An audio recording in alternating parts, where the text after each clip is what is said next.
नितिन भाई जय श्री राम। जय श्री राम। अब ऐसा क्या करना है कि अपने हिंदू के अंदर आग जली रही है, अपने साथ कुछ गलत हुआ और अपन उस पर ठहरे थे। लोगों का कहना यह है कि जब भी सनातन के ऊपर कोई आंच आती है, रिसेंटली केस अपने बेंगलुरु में एक लड़की को काट के फ्रिज में रखा गया।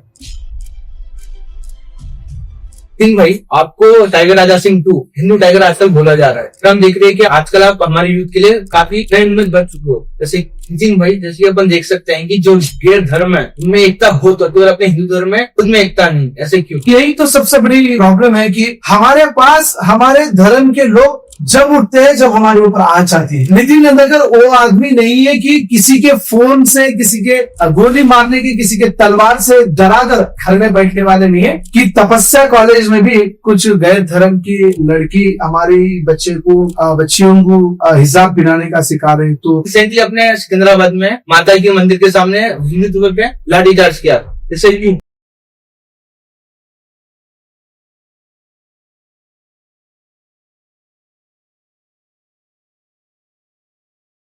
दोस्तों, मैं अर्पण जोशी स्वागत करता हूं आपका द जोशी टॉक्स में। आज हमारे साथ है नितिन नंदकर भाई।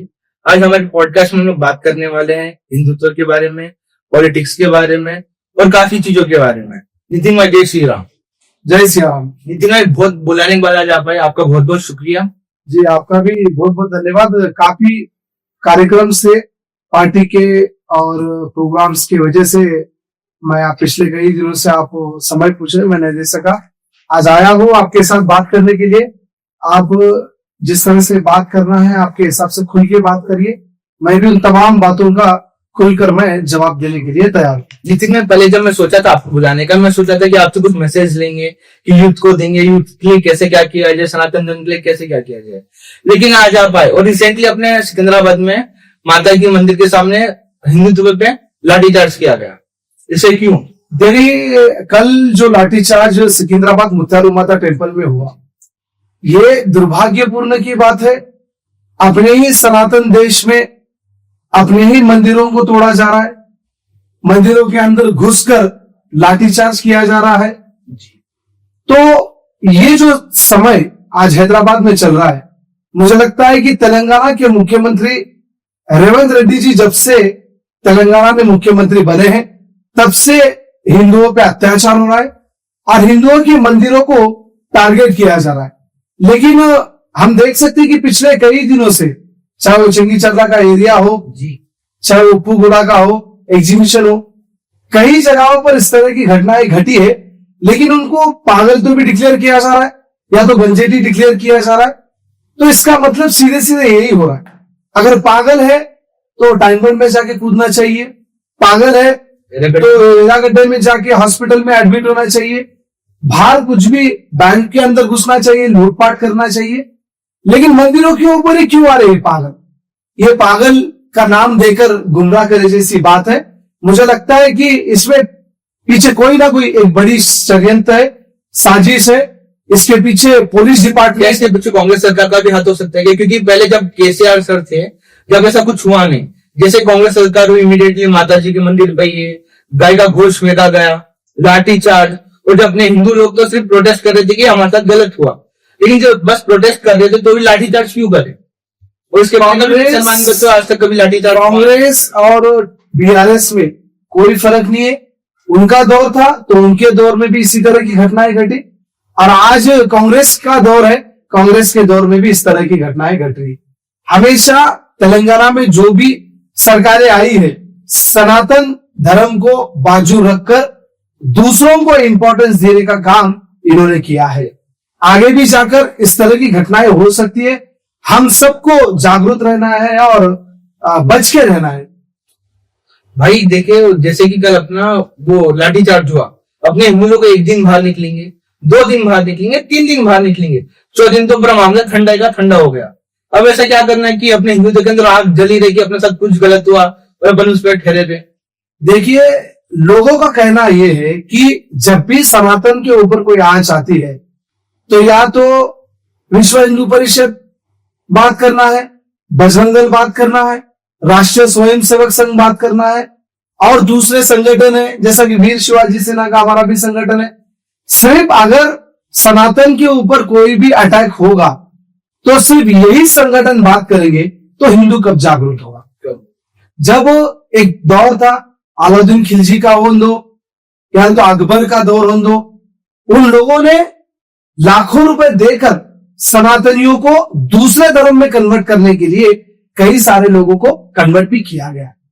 कईयों को तलवारें रखकर बंदूकों की नोक पर लोगों को कन्वर्ट करने का काम किया गया। लेकिन उस दौर में भी छत्रपति शिवाजी महाराज जैसे, संभाजी महाराज जैसे, महाराणा प्रताप जी जैसे ऐसे योद्धा थे कि उन्होंने जान को हथेली पर लेकर इतने टारगेट होने के बाद भी उनका मुंह तोड़ जवाब दिया। उन राक्षसों को जवाब देकर कन्वर्ट होने वाले लोगों को रोकने का काम किया और जो लोग कन्वर्ट हो रहे थे उनको भी अंदर से बाहर निकालकर काम करने का जो काम किया था, आज वही दौर फिर से आ रहा है। लोग आज भी दूसरे धर्म में कुछ पैसों के लिए कन्वर्ट हो रहे। दुर्भाग्यपूर्ण की बात है। मुझे लगता है कि आज अगर आप अपने ही धर्म के नहीं रहेंगे तो आप किसी और धर्म में जाए और कुछ भी धर्म में जाओ, आप कभी भी एक धर्म के नहीं रहेंगे। और साथ ही साथ अगर बंदूक और तलवार की नोक पर अगर आप कन्वर्ट हो रहे तो मुझे लगता है कि उस दौर में सनातनियों को लाखों करोड़ों रुपए देकर भी गोलियों से उड़ाया गया, तलवारों से मारा गया। वो लोग सनातन धर्म को छोड़ के दूसरे धर्म में नहीं गए, आज अपने ही धर्म में थे। आज उनकी वजह से आज ये धर्म बचा हुआ है। भाई जैसे कि आप बोले लव जिहाद, आजकल लव जिहाद बहुत देखने मिल रहा है। रिसेंटली केस अपना बेंगलुरु में एक लड़की को काट के फ्रिज में रखा गया। क्या हर लड़की बोलती कि मेरा वाला अब्दुल ऐसा है नहीं? तो इसमें आप हमारी बहनों को, माता को क्या संदेश देना चाहोगे कि वो इस लव जिहाद से दूर रहे? देखिए, कल एक रिसेंट इशू भी मैंने सोशल मीडिया के माध्यम से देखा है कि तपस्या कॉलेज में भी कुछ गैर धर्म की लड़की हमारी बच्चियों को हिजाब पहनाने का शिकार है। तो ये जो सिचुएशंस, ये जो माहौल हैदराबाद में बनाने का किया जा रहा है, इसी के माध्यम से ही लव जिहाद बढ़ रहा है और इसी के माध्यम से ही हमारे बच्चों का कन्वर्सेशन भी हो रहा है। इनको ये पता नहीं होता है कि ये लव जिहाद क्या है, धर्म क्या है, सनातन क्या है, हमारी संस्कृति क्या है। लोग मंदिरों को नहीं जा रहे, लोगों को ये पता नहीं है कि बटू क्यों लगाना है, मंदिर को जाके घंटा क्यों बजाना है। इन तमाम चीजों के बारे में हमारे परिवार की भी जिम्मेदारी बनती है कि आप अपने बच्चियों को सतर्क रखना है। अगर लोग इस तरह का हिजाब बनाने का वीडियो, खाली आप बोल रहे कि मजाक में वीडियो बनाया गया, अरे जब मंदिरों पे अटैक हो रहा, मंदिरों को तोड़ा जाना, तो उसको गंजेटी पागल बोल रहे। अब ये इतने पढ़े लिखे कॉलेज में जब हिजाब का ऐसा वीडियो बना रहा तो ये मजाक में बनाया जा रहा बोल के बोल रहे। ये ऐसा नहीं है, इसके पीछे षड्यंत्र है, सनातन धर्म को जानबूझकर टारगेट करने का। मजाक में आप भी तिलक लगा के साड़ी पहन के जय श्री राम बोल के दिखाओ। हाँ, अगर आपको ऐसा, अगर किसी को ऐसा लगता है कि नहीं ये मजाक ही है, आइए आप हमारे धर्म को अपनाइए और बट्टू लगाइए और राम जी की बात करिए, हनुमान चालीसा पढ़ाइए, अच्छा रहेगा। नितिन भाई, आपको टाइगर राजा सिंह 2 हिंदू टाइगर आजकल बोला जा रहा है, और हम देख रहे हैं कि आजकल आप हमारे यूथ के लिए काफी नई उम्मीद बन चुके हो, ऐसे क्यों? देखिए, सबसे पहले तो ये भी मेरे लिए सौभाग्य की बात है कि भाई राजा सिंह जी को ही देखकर कई सारे युवा आज बाहर आकर सनातन धर्म के लिए काम कर रहे, गौरव है।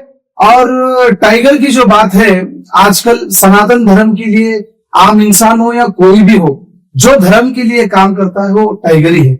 और दूसरी बात, राजा सिंह जी के बाद जो बात कर रहे, राजा सिंह जी महाराणा प्रताप जैसा काम कर रहे और मैं छत्रपति शिवाजी महाराज जैसा काम कर रहा हूं। दोनों सही तरह से धर्म और देश के लिए बचाने के लिए काम कर रहे, और ये गौरव की बात है कि हम भी वही मार्गदर्शन पर चल रहे हैं। और आगे भी मैं खास करके युवाओं से रिक्वेस्ट करता हूं कि आप जब हैदराबाद में कई सारे जो यूथ है, लोगों को धर्म के प्रति लोग बाहर जा रहे, लोगों को एक पैशन हो गया कि गांजा पीना, शराब पीना, क्लब्स में जाना, सिगरेट पीना और अय्याशी करना, और लोगों को बस सेल्फ के ऊपर काम करने में यूथ आजकल लगा हुआ।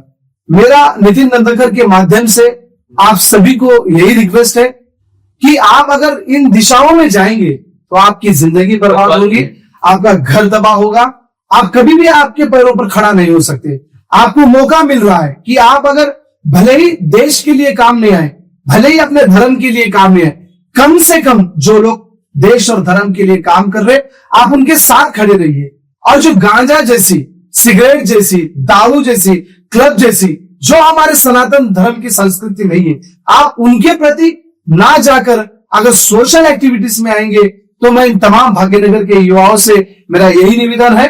आप सबको मैं दिल से धन्यवाद करता हूं। आइए हम सब मिलकर सनातन और देश के लिए काम करेंगे। नितिन भाई, जैसे कि अपन देख सकते हैं कि जो गैर धर्म है उनमें एकता बहुत होती है और अपने हिंदू धर्म में खुद में एकता नहीं है, ऐसे क्यों? अब देखिए, यही तो सबसे बड़ी प्रॉब्लम है कि हमारे पास हमारे धर्म के लोग जब उठते हैं, जब हमारे ऊपर आंच आती है, हमारे को ये सीखना है। हमारी जो पीढ़ी, हमारे जो बच्चे, हम जब बच्चों को स्कूल भेजाते हैं कि आपके जीवन में आप पढ़कर आप अपने पैरों पे खड़ा होना है, उसी तरह से बचपन से हमारे बच्चों को ये सिखाना होगा कि आपको भट्टू लगाना है, मंदिर को रोज नहीं तो नहीं हफ्ते में 1-2 बार जाना है, चाहे वो सुबह हो शाम हो, जहां कहीं पर भी क्या बोलते पंडाल्स होते हैं, गणेश महाराज के हो, माता के, वहां पर जाकर आपको आरती अर्चना करना है। और जहां पर भी भजन कीर्तन होते वहां का कुछ टाइम हमारे बचपन से ही बच्चों को हमें सिखाना चाहना चाहिए, क्योंकि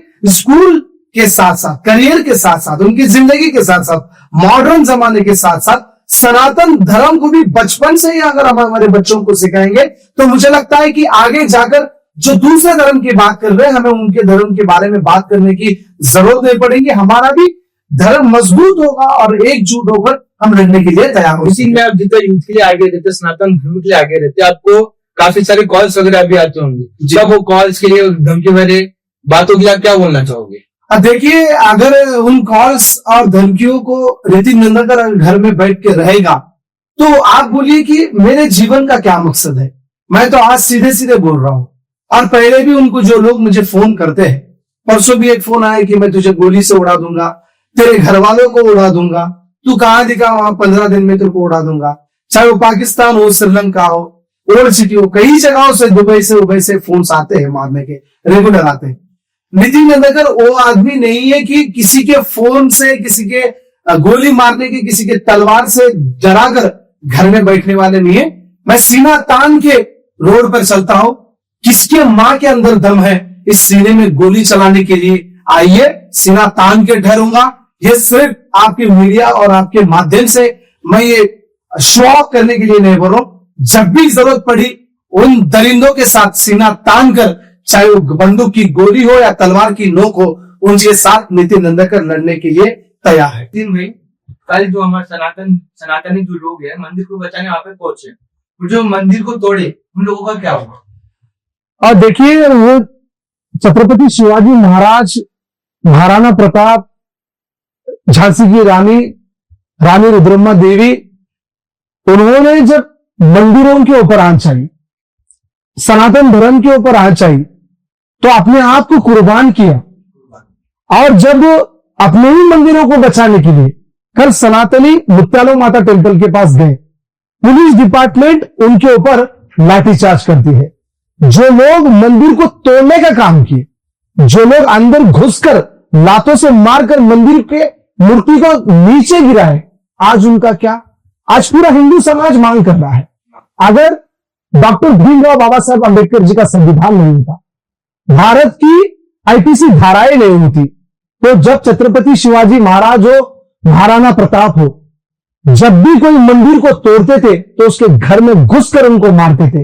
लेकिन आज उस संविधान, भारत के आईपीसी धाराएं को देखकर, उनकी इज्जत कर हम हमारा प्रोटेस्ट वहां पर शांतिपूर्वक करने गए तो हमारे ऊपर ही लाठीचार्ज किया गया। जब हमें भी जरूरत पड़ेगी तो याद रखना, चाहे वो कोई भी सरकारें हो, चाहे वो कोई भी चीफ मिनिस्टर हो, चाहे वो कोई भी गवर्नमेंट हो, सनातनी अभी भी छत्रपति शिवाजी महाराज बन सकते हैं और अभी भी है। महाराणा प्रताप जैसा खून हमारे अंदर दौड़ता है। मां भवानी हमारे पास इतना शक्ति दी कि जब हम अगर निकले तो याद रखना, या तो वो लोग रहेंगे या तो हम लोग रहेंगे। दिन में जो लोग मंदिरों को तोड़े वो भी कहां पर है? स्टेशन में है या फिर अभी भी खुले आजाद घूम रहे हैं? आप देखिए, पुलिस डिपार्टमेंट का काम है, वो लोगों को पूरी तरह से सुरक्षा वो लोग दे रहे, लेकिन ये बात देखने वाली है कि आप उनको पकड़कर क्यों उनके ऊपर फांसी की सजा नहीं दे। अगर शूट एट साइड दीजिए या गोली मारिए या कुछ भी करिए भाई, लेकिन संविधान के हिसाब से करिए। अब तक वो कुछ भी नहीं हो रहा। सनातन धर्म उनसे सवाल पूछ रहा है और बार बार ये हो रहा है। ये सहने वाली बात नहीं। अब आगे भी जाकर ना हम सहेंगे, ना हम झुकेंगे, ना रुकेंगे। हम भी अब बाहर निकलकर हमारा प्रोटेस्ट करेंगे। नितिन भाई, ऐसा कुछ 4-5 लोगों की वजह से अपने हैदराबाद में इतना वायलेंस फैल रहा, और इनको अगर शूट एट साइड और इनको मौत दे दिया या फिर हैंड टू डेथ कर दिए, माना तो सब ठंडा हो जाता ना। तो गवर्नमेंट बस इतना सा काम क्यों नहीं कर पा रही? देखिए, जिस तरह से रेप कांड में हमारे जो एक्स कमिश्नर है, जिन्होंने एनकाउंटर कर एक मिसाल कायम की कि भाई अगर कोई भी किसी भी औरत की जिंदगी तबाह करते हैं तो यहां पर एनकाउंटर भी होता है। तो वो जो डर वो जो खौफ का माहौल उन लोगों के अंदर आया और थोड़ा माहौल बना हुआ अच्छा। तो अगर वैसा ही खौफ अगर इन लोगों के ऊपर भी दिखाएंगे तो मुझे लगता है कि आने वाले दिनों में हैदराबाद सिटी काफी सारी पीसफुल रहेंगी और अच्छा मिलजुल रहेगा। आपको समझ में आ रही है, हमारे को समझ में आ रही है, लेकिन हमारी गवर्नमेंट को क्या? गवर्नमेंट से ही हम अपील करना चाह रहे हैं कि अगर ये बात ये लोग नहीं समझ सकते तो इनको इसी तरह से फांसी की सजा देना चाहिए। कड़ी से कड़ी सजा जो संविधान के माध्यम से वो सजा देकर उनको अंदर डालना चाहिए। अन्यथा यहां पर माहौल खराब होगा तो फिर इसकी जिम्मेदारी कौन लेगा? तो ये देखने वाली बात है। नितिन भाई, कभी भी राजनीति का मैटर आए, कभी इलेक्शन आए, तभी भी हिंदुत्व के ऊपर ज्यादा बोले जाते हैं, हिंदुत्व के ऊपर ज्यादा फोकस करा जाता है।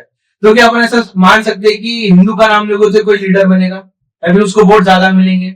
अब देखिए, ऐसी बात है कि सनातन धर्म की बात करने वाला लीडर बनेगा या सनातन धर्म की बात कर वोट लेगा।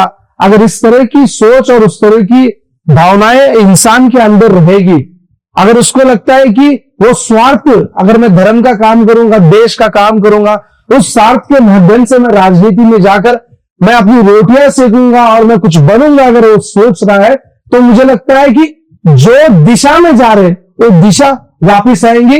और ये यहाँ बात रखनी होंगी कि सभी को, जो लोग भी इस तरह की बात सोचते कि सनातन धर्म को हम सिर्फ प्रोटेक्ट कर सकते हैं और कुछ नहीं कर सकते, तो ये ज्यादा दिन बात रहने वाली नहीं है। नितिन भाई, आप अभी रिसेंटली हमारे प्राइम मिनिस्टर नरेंद्र मोदी जी से मिले, जी, उनके साथ आपका एक्सपीरियंस कैसा था? देखिए, ये एक बहुत अद्भुत एक्सपीरियंस है।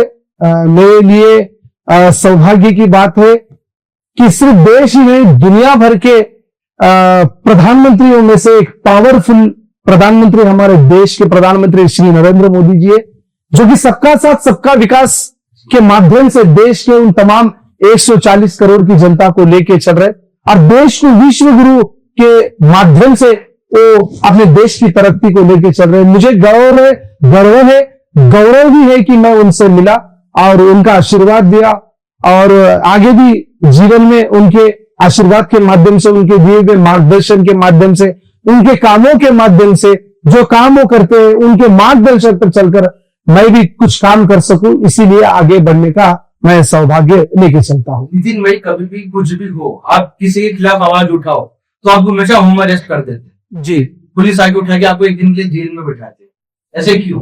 देखिए, धर्म का काम हो या देश का काम हो या समाज का काम हो या यूथ का काम हो, जब भी हम बात करते हैं तो लोगों को क्या समझ में आता है कि सिर्फ यही है कि काम जो करता है उसके अंदर ही दम होता है, जो सिर्फ बात करता है यही दम होता है। मैं आज सभी लोगों से कहना चाहता हूं, अगर जिंदगानी को जीना है तो जिंदगी की जरूरत है, जिंदगानी को जीना है तो जिंदगानी की जरूरत है, धर्म का काम करना है तो मर्दानगी की जरूरत है।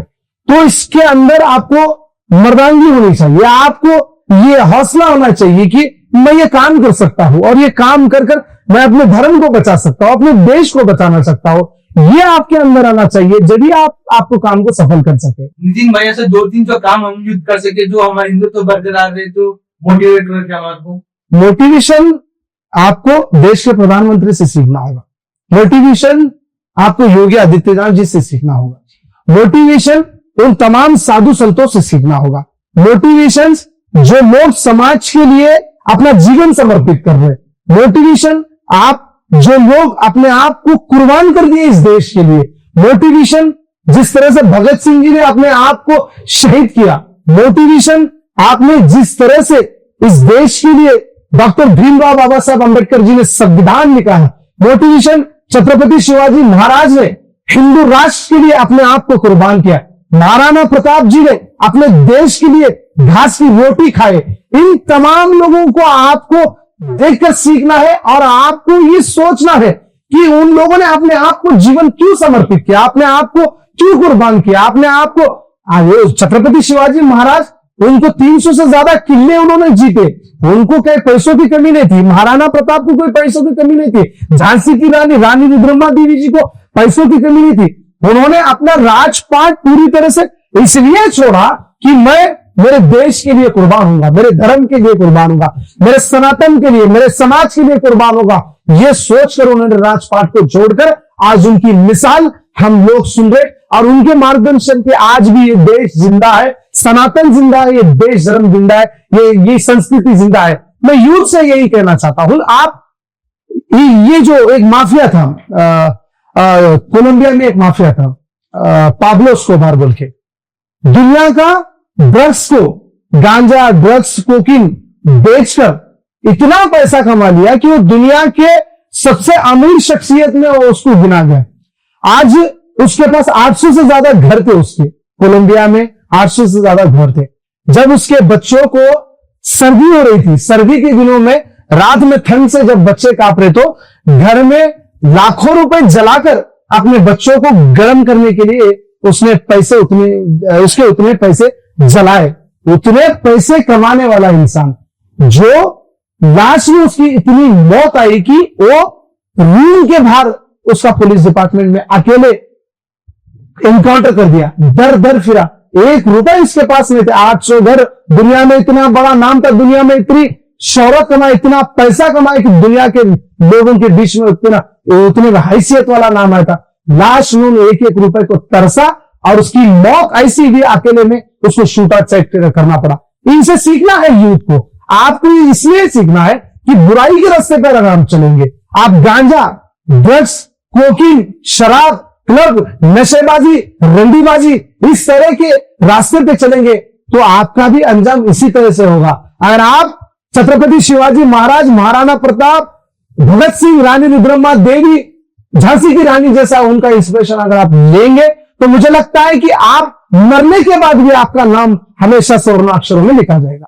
नितिन भाई, सनातन को बरकरार रखने के लिए क्या कर सकता है और देश की सेवा में कैसे रह सकता है? देखिए, मेरा तो एक ही मकसद है कि जितना यूथ आज रोडों पे फिर रहा है, सॉफ्टवेयर कंपनीज में जा रहा है, आप बट्टू लगा कर नहीं जा रहे। मेरे को सबसे पहले एक ही सवाल है, आप घर से निकलते कि कंपलसरी आपके माथे पे एक तिलक होना चाहिए।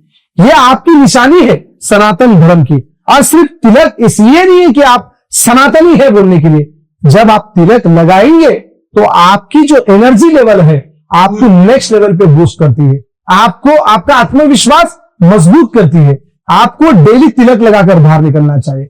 हफ्ते में एक बार गौ सेवा करना चाहिए, गौ माता की आरती करना चाहिए।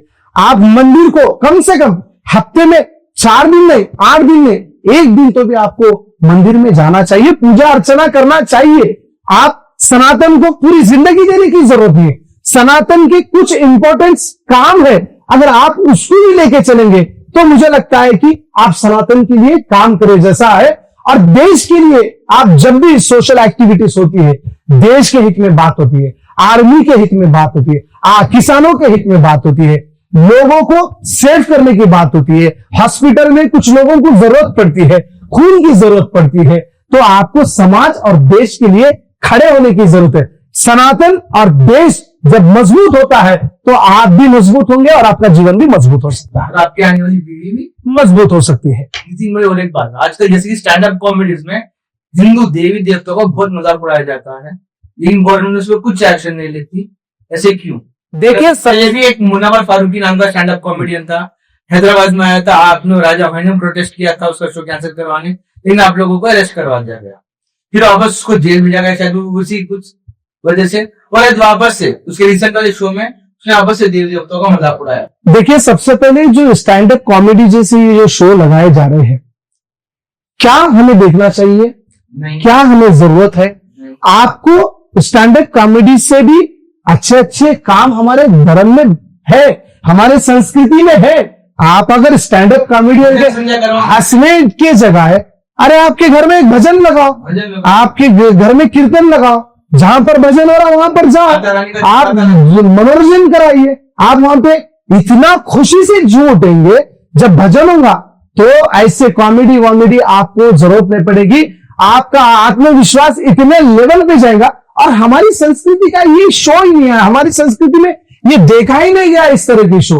तो जानबूझकर वेस्टर्न कल्चर्स को हिंदुस्तान में लाकर हमारे युवाओं को खराब करने जैसा ये एक काम है। इसको पूरी तरह से निकाल के फेंकना चाहिए। आपको खुश कब होते? आपके परिवार में आप अच्छे से रहेंगे तो आपकी खुशी है। आप अगर आपका काम में ध्यान लगाएंगे तो आप खुशी है। आपकी जॉब में आप ध्यान लगाएंगे, आपकी खुशी है। बच्चे स्कूल को रोज जाकर अच्छा पढ़ेंगे तो उसमें खुशी है। माँ बाप अगर अच्छा काम करके अपने बच्चों को अच्छी संस्कृति देंगे तो खुशी है। या ये स्टैंड अप कॉमेडी जैसे, ये लव जिहाद जैसे, इन चीजों में अगर आप टाइम बिताने को अपने बच्चों को भिजाएंगे तो आपको तो भुगतना ही है। नितिन भाई, अभी हम देख सके कि आप काफी सारे दांडिया उत्सव में जाके दांडिया रुकवाए, इसमें आपको इतने जोश भरे से रुकवाए, प्रोटेस्ट करे, आप वार्निंग दे गए उन लोगों की भाई गैर धर्म के कोई आदमी हमारे दांडिया प्रोग्राम में नहीं आएंगे। इसका मेन कारण क्या था? क्या संदेश देना चाहते थे? मेरा संदेश, और वहां पर सिर्फ नितिन नंदकर नहीं, कई सारे संगठन भी आए थे। हमारा मकसद यही है कि वहां पर गैर धर्म के लोग, इतना पवित्र फेस्टिवल है दांडिया का, जहां पर हमारे हजारों लाखों लड़कियां अपने परिवार के साथ, फैमिली के साथ आती है। वहां पर एक पर्सनल प्रोग्राम है जिसको माता को खुश करने के लिए लोग वहां पर मनोरंजन करने के लिए आते हैं। लेकिन उस जगह पर गैर धर्म के लोग आना ये अच्छी बात नहीं है। हमने बार बार कई सारे ऑर्गेनाइजर्स को ये वार्निंग दी थी वीडियो के माध्यम से, क्योंकि हम किसी के दूसरे धर्म को कुछ कहना नहीं चाहते। उनका धर्म उनके लिए, हमारा धर्म हमारे लिए। लेकिन ऑर्गेनाइजर्स जो थे, जानबूझकर पैसे कमाने के लिए धर्म को बीच में लाकर लोगों को इन्वॉल्व कर रहे थे। हमारे बोलने के बावजूद भी वो लोग नहीं सुने, इसलिए हमें वहां पर जाना पड़ा। जाने के बाद उनको मुंह तोड़ वहां पर हमने जवाब दिया। जब हमने जवाब दिया, वहां पर दूसरे ही दिन वहां पर बट्टू लगाना शुरू करे, और गंगा जमुना तहजीब की जो बात थी वो सीधे सीधे उसको नकार दिया गया। और गौमूत्र को छिड़क कर भी कई जगहों पर एंट्री दिए, और वहां पर जो बाउंसर दूसरे थे उनको भी निकालकर अपने लोगों को लगाया गया। हमारा मकसद किसी के धर्म को टारगेट करना नहीं है, लेकिन हमारा मकसद ये है कि हमारे धर्म को आप बेवजह डिस्टर्ब नहीं करना, इसलिए हमने वो काम वहां पर किया। नितिन भाई, उस्मानिया हॉस्पिटल, नीलोफर हॉस्पिटल में इतने हजारों तादाद में लोग आते हैं, लेकिन वहां पे कुछ फैसिलिटी है नहीं। लोग बाहर तक रहते हैं, ना उनको रहने के लिए छत, ना खाने के लिए खाना। देखिए, उस्मानिया हॉस्पिटल का तो पिछले कई दिनों से हम लोग फाइट कर रहे हैं। जब भी उस्मानिया हॉस्पिटल की बात आती है तो सरकार, पिछली सरकार हो या ये सरकार, आपको प्राइवेट हॉस्पिटल्स में कई सारे फैसिलिटीज आपको देखने को मिलते हैं। गवर्नमेंट हॉस्पिटल बनाने का मकसद क्या है? उस्मानिया हॉस्पिटल में आप जाओ, बारिश आई तो आपके घुटनों के ऊपर तक पानी आता है। वहां पर ना वेंटिलेटर की सुविधा है, डॉक्टर की सुविधा है, ना नर्सों की सुविधा है। यह भी नहीं पता कि छत कब गिर सकती है उसके अंदर से। वैसे हालात में भी आज भी उस्मानिया हॉस्पिटल को आप लोग चला रहे।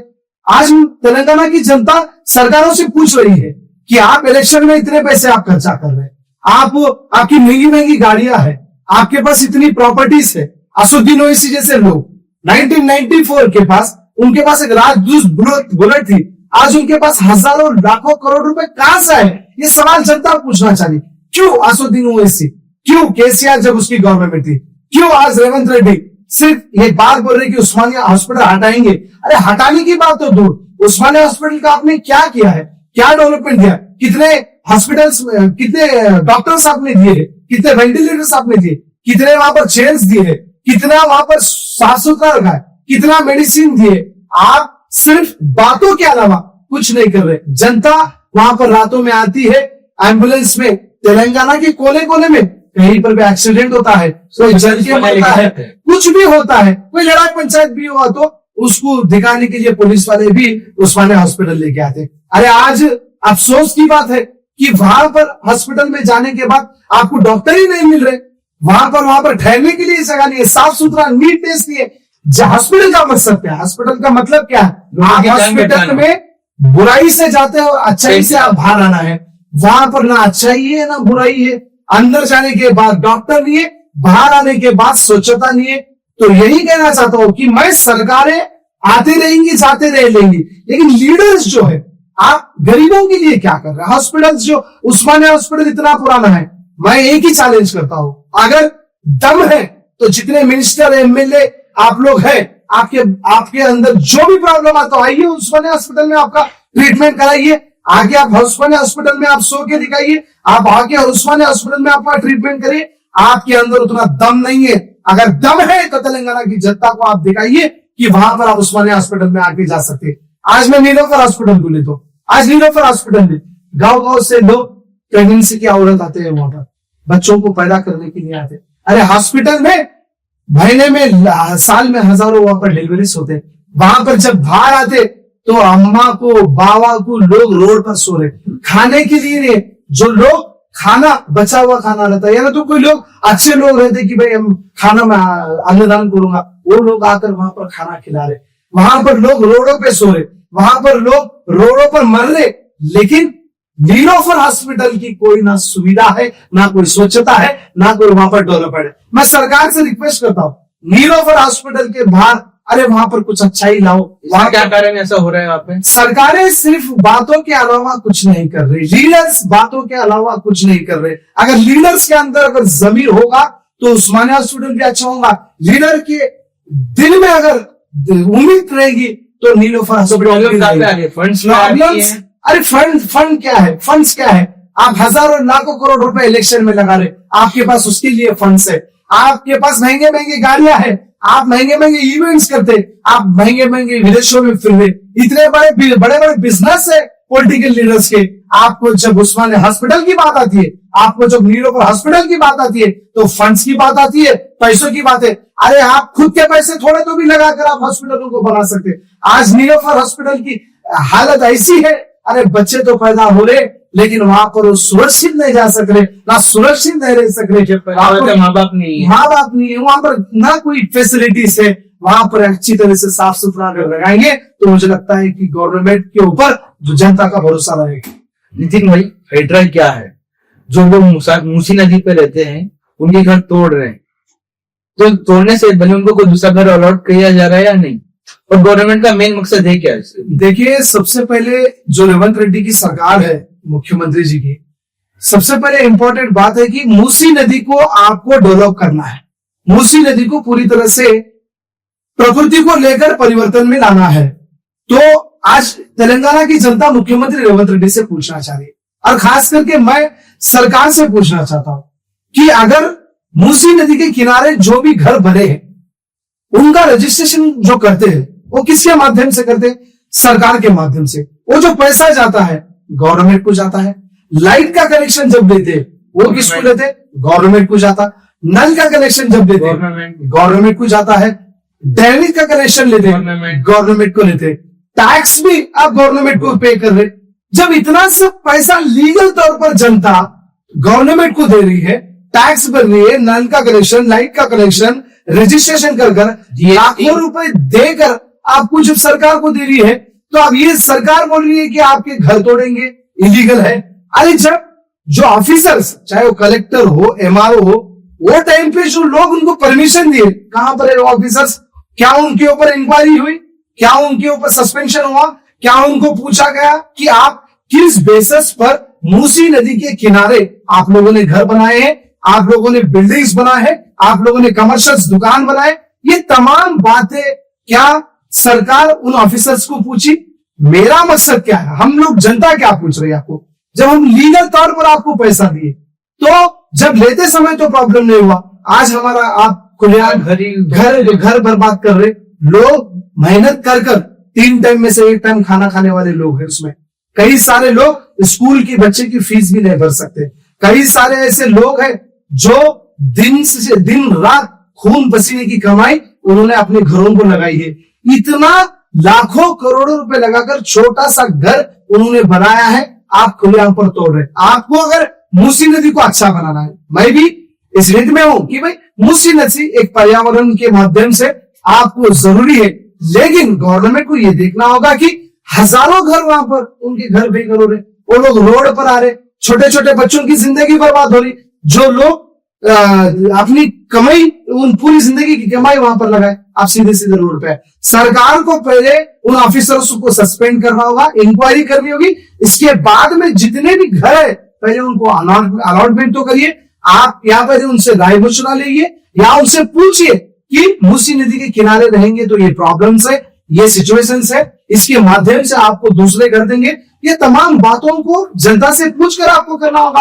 आप आ रहे, घर के बाहर एक्स लगा रहे, दूसरे दिन तोड़ रहे, तो जो लोग तोड़ने के बाद क्या मूसी नदी में सो जाएंगे क्या, रोड पर सोएंगे? ये तमाम चीजें मुख्यमंत्री रेवंत रेड्डी को देखना होगा, जनता के हित में भी सोचना होगा और सरकार के हित में भी सोचना होगा, पर्यावरण और प्रकृति के हित में भी सोचकर इसके हिसाब से कदम बढ़ना होगा। नितिन भाई, जो पहले की सरकार थी और अभी की सरकार है, उसमें आपको क्या बदलाव दिखे? कोई बदलाव नहीं है। आए जब केसीआर की सरकार थी तो पूरा परिवार उनका सरकार में था, बेटा मुख्यमंत्री, बेटा मंत्री था, एमएलए था, बेटी एमएलसी थी, एमपी थी, इसके बाद में हरीश राव थे, पूरा पारिवारिक एक पार्टी था। आज कांग्रेस पार्टी भी पूरी एक परिवार जैसी पार्टी है। राहुल गांधी का मकसद क्या है? क्यों राहुल गांधी को प्रधानमंत्री कैंडिडेट से नहीं आकर रहे? क्यों उनकी फैमिली पूरे देश में कांग्रेस पार्टी पर रूल कर रही? क्यों ये मौका वो लोग नहीं दे रहे कि दूसरे लोगों को मौका नहीं दे रहे? आज कांग्रेस गवर्नमेंट भी पूरी पारिवारिक पार्टी है और केसीआर भी पूरी पारिवारिक पार्टी है। ना बीआरएस पार्टी, केसीआर पार्टी अब तक ना कुछ तेलंगाना के लिए डेवलपमेंट करी, ना आपकी सरकार रेवंत रेड्डी कांग्रेस सरकार भी ना तेलंगाना के लिए डेवलपमेंट के लिए सोच रही है। दोनों एक ही चट्टी बट्टी के ताले, ना कोई इसके अंदर फर्क नहीं है। हम बार बार तेलंगाना की जनता से यही रिक्वेस्ट कर रहे हैं कि आपको देश किस तरह से तरक्की पे जा रहा है। आज कोविड के बाद में आप देख सकते हैं कि कितने सारे कंट्रीज जो है कोलैप्स हो गए। श्रीलंका भीख मांगने की कतार पर है, पाकिस्तान पूरी तरह से कंगाल हो चुका है, बांग्लादेश की दिशा और दशा नहीं है, दूसरे वेस्टर्न कंट्रीज भी आप पूरी तरह से कोलैप्स हो चुके हैं। वैक्सीन जैसी आज पूरी दुनिया में हमारी वाहवाही क्यों हो रही है? हमारे पास उन साधु संतों ने, हमारे पास उन इंटेलेक्चुअल लोगों ने वो वैक्सीन बनाई और सिर्फ भारत देश के 140 करोड़ नहीं, दुनिया को बचाने का काम वैक्सीन देकर हमने किया है। इतना सिर्फ और सिर्फ भारतीय जनता पार्टी, देश के प्रधानमंत्री नरेंद्र मोदी जी, जो सबका साथ सबका विकास के माध्यम से सभी 140 करोड़ की जनता, चाहे उसमें हिंदू, मुस्लिम, सिख, ईसाई, उन तमाम जातिवाद लोगों को लेकर चल रही है। इसलिए मैं तेलंगाना की जनता से भी निवेदन करता हूं, अगर आप मौका देंगे तेलंगाना में अगर सरकार बनने का, हमें उम्मीद है, हमें विश्वास है, हमें भरोसा है कि आने वाले चुनावों में, आने वाले दिनों में आपने बीआरएस को मौका दिया है और कांग्रेस को मौका दिया है। अगर सरकार भारतीय जनता पार्टी को आप मौका देने वाले और देंगे तो देश को जिस तरह से नरेंद्र मोदी जी ने विश्व गुरु बनाने का काम किया है, उसी तरह से हम तेलंगाना को वर्ल्ड सिटी से गोल्ड सिटी बनाएंगे और तेलंगाना को यकीनन बंगारू तेलंगाना बना के स्वास्थ्य, सुरक्षा, पानी, लाइट, बिजली, रोड, उन तमाम विकास के माध्यम से लेकर हम चलने के लिए हैदराबाद से भाग्यनगर भी बनाने के लिए तैयार। जो तेलंगाना सरकार आजकल एक ही बात कर रही है, अपना काम बनता भाड़ में जाए जनता। ये तो सिर्फ तेलंगाना की ये सरकार ने, गैस सरकार भी बोली, ये भी सरकार बोल रही है। इनका काम, इनका मकसद, इनके तरीके, इनके सोच, इनकी आलोचना यही है कि हम बस हमें अपना खुद की दुकान देखो, दूसरे से कोई मतलब नहीं है। वही बोलते हैं ना, समंदर के किनारों पे तो आपको कश्तियां मिलेगी, समंदर के किनारों पे तो कश्तियां मिलेगी, लेकिन ये जुगलेबाजी सरकार जो है सिर्फ अपने घर बनाएंगे और अपने घर को ही अपना महल बनाकर काम चलाएंगे। नितिन भाई, बहुत अच्छा लगा आपके साथ पॉडकास्ट करके, आपसे अच्छी बातें सीखने में मिली। आपको कैसा लगा? बहुत बढ़िया है भाई, आपको भी बहुत बहुत शुभकामनाएं। बहुत अच्छा लगा मुझे जोशी टॉक्स जो चैनल है। मैं सभी युवाओं से और जनता से खास करके निवेदन करता हूं कि इनके चैनल के माध्यम से आपको सब्सक्राइब करना चाहिए और ये इसलिए कि क्योंकि इनके जब चैनल में लोग आते हैं तो देश हो या धर्म हो या यूथ के रिलेटेड हो, संस्कृति के रिलेटेड हो, फैशंस के रिलेटेड हो, बिजनेस के रिलेटेड हो, पॉलिटिकल रिलेटेड हो, उन तमाम चीजों के माध्यम से ये लोग इनके चैनल को दिखाते हैं। आप सबको सब्सक्राइब करना है और इनके चैनल्स को हमेशा प्रोत्साहित करना है और सपोर्ट करना है। और आप सबको मैं दिल से एक बार लास्ट में फिर से वही कहना चाहता हूं कि जिंदगी जीने को जिंदगानी चाहिए, जिंदगी जीने के लिए जिंदगानी चाहिए, धर्म का काम करने के लिए मर्दानगी की जरूरत चाहिए। जय सिया राम।